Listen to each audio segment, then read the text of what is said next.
Okay, so we're going to move on to section 2.3. So in 2.2, we learned what was the limit. So to figure out what was the limit, we looked at the graph and we said, what happens to my y values as x approaches some number? Now we're going to look at basic limit laws, and what this is going to do for us is kind of avoid having to graph. So that's our goal. You can see here, our goal is to not use graphs anymore. We don't have to graph a function in order to evaluate a limit. We want to use various limit laws. Now, this isn't saying that you can't always look at the graph. Absolutely, you can always look at the graph and say, what's happening to my y values as x does something. But for now, we're saying we don't want to use the graphs. How can we evaluate limits? So before we look at these limit laws, there is one limit that we need to look at. So that's the limit as x approaches some number, let's say c. So I'm looking for the limit as x approaches c of just the function x. Now if we think about just the function x, that's just a line going through the origin. Now as x approaches any number, this is going to be equal to itself, so that's just c. So this is going to be the one that we're going to use over and over in this lecture. The limit as x approaches c of just the function x, which is the line just going through the origin, has to be that number. So for example, if I'm looking at the limit as, let's say, x approaches 2 of x, that's just going to be 2. If I'm looking for the limit as x approaches, let's say 4, of the function x, that's just 4. So anytime I'm evaluating a limit of just x, it's whatever the c value is. That's always going to be the case, and that's what we're going to use over and over. So now let's go through these basic limit laws. For the basic limit laws, we're going to assume that the limit of f and the limit of g both exist, otherwise these don't make any sense. So maybe we can make this a little bit bigger. Okay, so again, we're going to assume that the limit of f of x and the limit of g of x both exist. Then we can do a few things, and I'm going to actually start with the fifth one first. So the powers and roots. What this says is that if p and q are integers, where q is not 0, then the limit as x goes to c of a function to a power exists, and it's just the limit to that power. So this is the power and roots property. How do we use this? We would use this by saying, what is the limit, let's say, as x approaches 2 of x squared. So this is a function x. Here our function is just x being squared. So what we can do is bring this power out. So we could rewrite this to be the limit as x approaches 2 of x, and then put our squared on the outside. So that's what this property tells us, is that anytime we have something to a power on the inside of a limit, you could rewrite it to have the power on the outside. Now we know what the limit as x approaches 2 of x is. We did that before. Remember, I said that was what we're going to use over and over. So this is just 2 squared, which is 4. So this time I didn't have to graph the function x squared and look at the y values.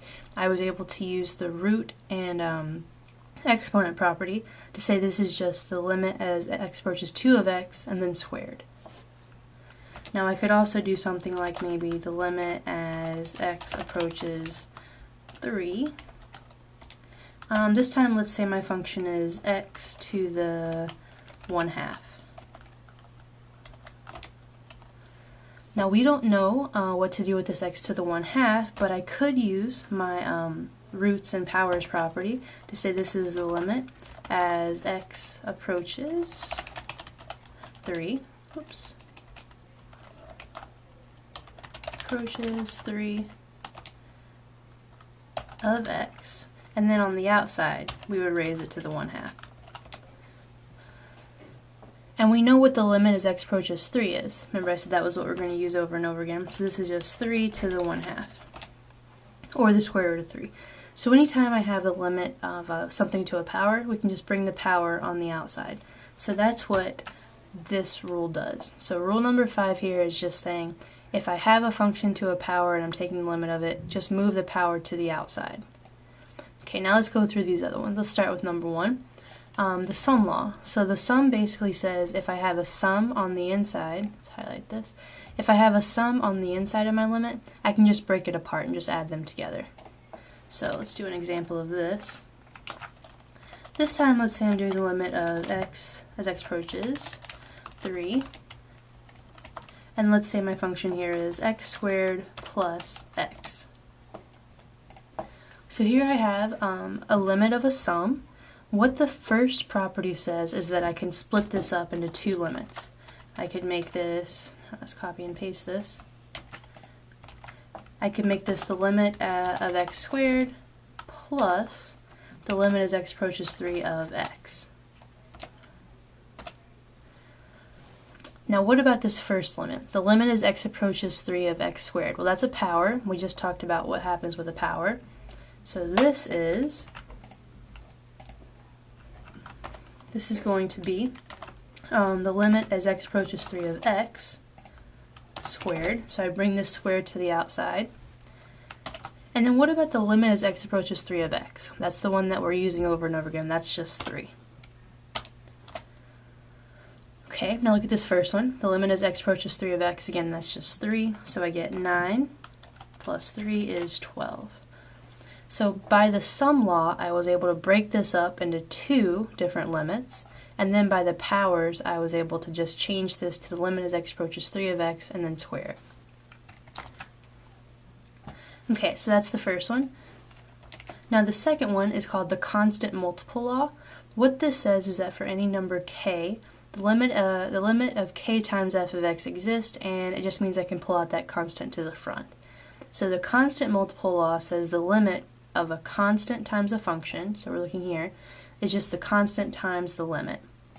Now what does this mean in terms of an example? Let's do the limit as x approaches, how about 1 this time? And let's say I'm looking at 5x. So I have a limit of a constant times a function. What the constant multiple rule says is that I can bring this 5 out front. So I can make this 5 times the limit as x approaches 1 of x. Now do we know what the limit as x approaches 1 of x is? We do. That's just 1. So this is 5 times 1, which is just 5. So whenever I have a constant on the inside of a limit, bring it out front. Once I bring it out front, I can just use the other rules that we've been using to multiply. Okay, the product law says that if I have 2 functions, f of x and g of x, and I'm looking at their product, then I can just split up the limits as a product. So you can see they're taking the product on the inside and splitting it up on the outside. So for example, let's do the limit as x approaches 2, and let's make my function x minus 2 times x squared plus 1. So you can see I'm multiplying. I have 2 different functions here. What this rule says is that I can split that up to be a product. So I'll write this on the next line. This says I can make it the limit as x approaches 2 of x minus 2, and then I can multiply that by the limit as x approaches 2 of x squared plus 1. So it says I can take the product on the inside and split it up to be 2 different limits right here. Okay, well let's look at this first one. This is this is actually a sum. It's written as a difference, I'm aware, but we could just change this to be a plus negative 2. So really it's a sum. Remember what happened with sums is you can split those up. So this is going to be, and I'll put this in brackets, this is the limit as x approaches 2 of x, and then plus the limit as x approaches 2 of negative 2. So I took this first product and broke it up into a sum, and then I'm going to be multiplying this by when I break this up. So this will be the limit as x approaches 2 of x squared, and then plus the limit as x approaches 2 of 1. And now let's go through and simplify these even more. So the limit as x approaches 2 of x, we know what that is, that's just 2. the limit as x approaches 2 of -2, or go back to our notes of whenever you have a constant. This is just a constant, so it doesn't matter what x is approaching, it's just going to be -2. Now I'm going to be multiplying this by the limit as x approaches 2 of x squared. So this is going to be the limit as x approaches 2 of x and then squared, so that's 4. And then lastly the limit as x approaches 2 of 1. That's again a constant, so I get 1. So what is this? 2 plus -2 is 0. 0 times 5 is 0. So I would say that the limit of my original function is 0. And the way I was able to do that was to break it up using the product rule, and then I could break each one of those up even more using the sum rule. The last rule that we're going to go over is the quotient rule. So the quotient rule is like the product rule, only now I'm looking at quotients. So what this says is anytime I have a limit of quotients, break it up to be the limit of the first over the limit of the second. So for example, let's do the limit as x approaches 3, and let's make our function x plus 1 over 2x minus 1. And I'll put this in parentheses so we can kind of keep it consistent.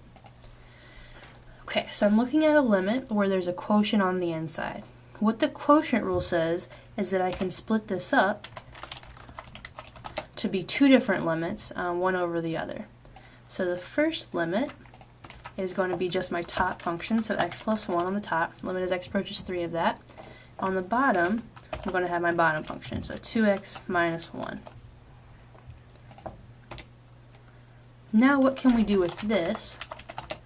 On the top, I have a sum on the inside, so I can split that up. That's going to be the limit as x approaches 3 of x plus the limit as x approaches 3 of 1. So I took my top limit, I saw that was a sum on the inside, so I broke it up. And then on the bottom, again, I have a sum, so that's going to be the limit as x approaches 3 of 2x, which I'm going to go ahead and just write it as 2 times that. Remember, I can do that. I can bring the 2 out front. And then plus the limit as x approaches 3 of -1. Now let's go through and evaluate each of these. Limit as x approaches 3 of x, remember that's just going to be 3, it's whatever the c value is, plus the limit as x approaches 3 of 1. 1 here is a constant, so it doesn't matter what x is approaching, it's always going to be 1. On the bottom, I'm going to get 2 times the limit as x approaches 3 of x, which we know is 3, plus the limit as x approaches 3 of -1. -1 is a constant, so I just get -1. And what do I get from this? So I get 4 on the top, 2 times 3 is 6, plus -1 gives me 5. So my original limit has a limit of 4/5. So if we go back to our original problem, this quotient, the answer was 4/5, and that's because we were able to break it up with the quotient rule, then we were able to break up each one of those using a sum. So those are the different rules that we have. We have the sum law, where if you have any two functions being added together inside of a limit, break them up to be the sum of on the outside. We have the constant multiple. What this says is any constant on the inside, bring that to the front. We have the product that says if you have a product on the inside, break it up to be a product on the outside. We have a quotient, which says if you have a quotient on the inside of a function. Now again, this is assuming you're not dividing by 0, so don't go dividing by 0. Then you can break up the limit. And then lastly, the powers and roots. So anytime you have a power of a function, just bring that to the outside. So those are all of the properties. So in the next video, we'll do some examples with these.